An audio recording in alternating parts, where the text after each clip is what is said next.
Welcome. Have you ever faced an unexpected car repair or medical bill that threw your finances into chaos? You're not alone. Millions of Americans deal with these surprises every year, and without preparation, they can lead to debt or stress. Today, we're diving into how to build an emergency fund and why it's important, tailored for everyday folks in the US.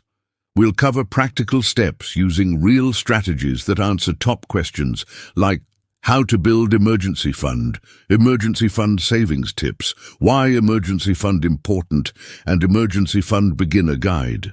Over the next 20 minutes, you'll learn exactly where to start, how much to save, and tips to grow your fund without sacrificing your lifestyle. We'll explore the basics, step-by-step building processes, common pitfalls, and advanced strategies to make this accessible for beginners and those looking to improve their financial safety net. First, let's address why an emergency fund is crucial in detail. An emergency fund is money set aside specifically for unexpected expenses, such as job loss, home repairs, medical emergencies, or even natural disasters like hurricanes in states like Florida or Texas. In 2025, with economic uncertainties, rising inflation, and increasing costs of living, having this safety net can prevent you from relying on high-interest credit cards, payday loans, or dipping into retirement savings. According to recent data from Bankrate's 2025 Annual Emergency Savings Report, over 40% of Americans couldn't cover a $1,000 emergency without borrowing, which highlights why emergency fund important. It not only provides financial stability, but also reduces stress, protects your credit score by avoiding new debt, and keeps you from derailing long-term goals like retirement savings, paying off student loans, or saving for a home down payment. Think about it. Without an emergency fund, a single event like a $2,000 car breakdown could add months of interest payments if charged to a credit card at 20% APR. On the flip side, with a fund in place, you pay cash, move on, and maintain your financial momentum. This is especially relevant in the US, where healthcare costs average $13,000 per person annually, and job market volatility affects millions, making an emergency fund a key part of any financial plan. Building an emergency fund starts with understanding your personal needs, and this is where many beginners get stuck. The standard advice from financial experts like those at Vanguard or the Consumer Financial Protection Bureau is to save 3 to 6 months of living expenses, but this varies based on your situation. If you have a stable job in a dual-income household with no dependents, 3 months might suffice to cover basics during a short-term setback. For families, single parents, or those with variable income like gig workers in the sharing economy, think Uber drivers or freelancers, aim for 6 months or more to account for longer periods of uncertainty. Step 1 in how to build emergency fund is to assess your current finances thoroughly. Begin by tracking your income and expenses for at least 1 month to see where your money is going and identify potential savings. Download a budget app like Mint or YNAB, You Need a Budget, which are popular in the US for linking to bank accounts and categorizing spending automatically. Look for areas to cut, such as dining out, averaging $300 monthly for many households, unused subscriptions, like that $15 streaming service you forgot about, or impulse buys at stores like Target. This emergency fund beginner guide stresses that even small changes add up. Switching to generic brands at the grocery store can save $50, $100 per month.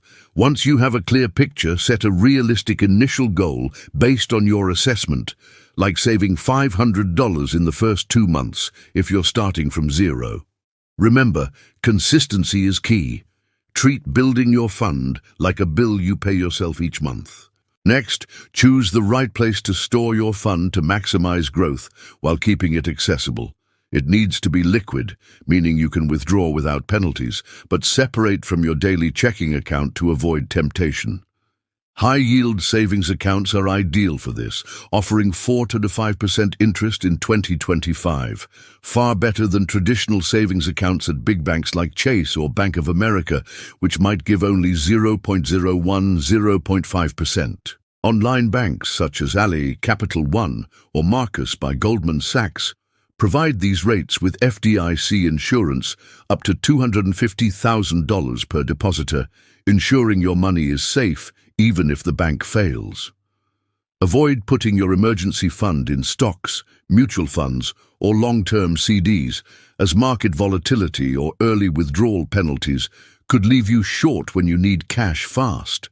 For example, if interest rates rise, a high-yield account could earn you an extra $200 to $400 annually on a $10,000 fund, helping it grow passively. Compare options using sites like Bankrate to find the best APY, annual percentage yield, with no fees and easy mobile access. Now let's get into emergency fund savings tips that actually work for busy Americans. One of the most effective is to automate transfers, set up recurring deposits from your paycheck directly to your savings account. If your employer offers direct deposit splitting, send 5 to 10%, or $50, $100 per check, straight to savings before it hits your checking. This pay yourself first method, recommended in many emergency fund beginner guides, builds the fund without you having to remember or feel the pinch. Cut non-essentials strategically. Brew coffee at home instead of buying $5 lattes. Cancel unused gym memberships or streaming services. Shop sales at stores like Walmart, or use apps like Ibotta for cash back on groceries. These small changes can free up $100 to $300 monthly. For those starting from scratch or with limited income, here's a detailed step-by-step emergency fund beginner guide to make it less daunting. Month 1. Focus on tracking and save $100 by brown bagging lunch instead of eating out, redirecting that $5 to $10 daily to savings. Month 2. Add $200 by selling unused items on Facebook Marketplace or Craigslist. Americans average $700 in sellable clutter at home. Month 3. Automate $50 weekly transfers and cut one subscription, building to $500. Build momentum with small wins, celebrating non-spending ways like a home movie night. If you're in debt, follow the advice from experts like Dave Ramsey. Focus on paying off high-interest balances first, but parallelly save a $1,000 starter fund to avoid accumulating more debt from emergencies. This hybrid approach ensures you're protected while tackling liabilities. Why emergency fund important becomes even clearer when we look at real scenarios faced by Americans. Imagine losing your job. Unemployment benefits in most states cover only 40–50% of previous income, and the average job search lasts 3 to 6 months, longer in competitive markets like tech in Silicon Valley. An emergency fund bridges that gap, covering rent, food, and bills without panic. Or consider a $2,000 car repair, common for older vehicles. With a fund, you pay cash and move on.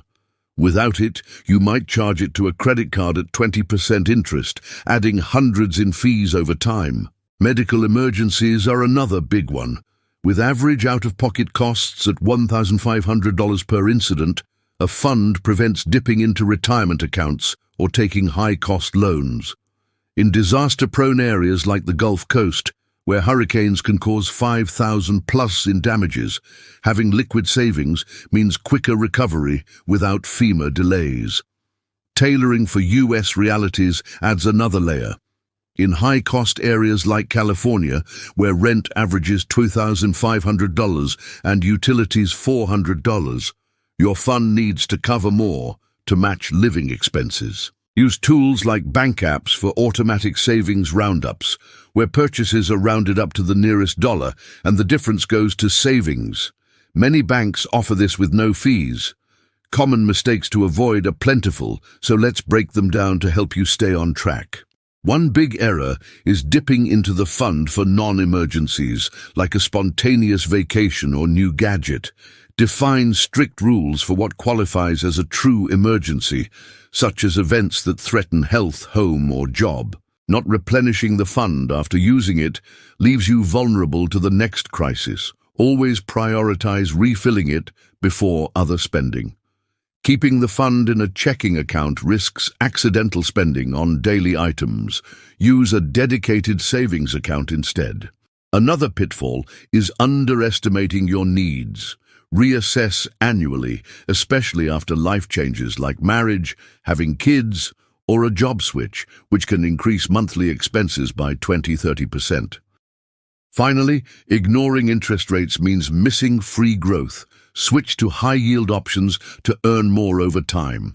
For those ready for advanced emergency fund savings tips, once you hit your 3-month goal, consider laddered CDs, certificates of deposit, for portions of the fund that you can lock away for 6 to 12 months at higher rates. In summary, building an emergency fund is about proactive preparation in an unpredictable world.